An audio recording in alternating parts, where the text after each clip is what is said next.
It's spring cleaning time, so there's going to be lots of chemicals being used around the house, so be very careful and cautious when you are using any kind of chemicals. Make sure the area is very well aerated, so the windows are open, and if you can wear protective glasses or goggles to avoid getting any chemicals or even fumes in and around your eye, that will be also extremely helpful.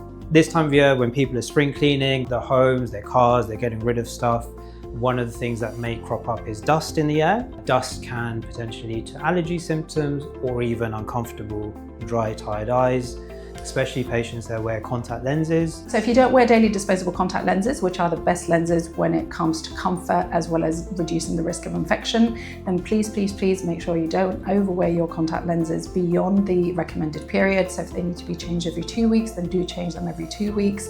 Never sleep in your contact lenses, never shower in your contact lenses, never swim in pools in the contact lenses. That will highly increase the risk of infection as well as discomfort. If you are having issues with your contact lenses this time of year, one of the options is to have an assessment to potentially get rid of your contact lenses. So you could have things like laser eye surgery or specialist lenses put in the eyes, and that will hopefully solve all the problems of wearing contact lenses during allergy season and keep everything healthy.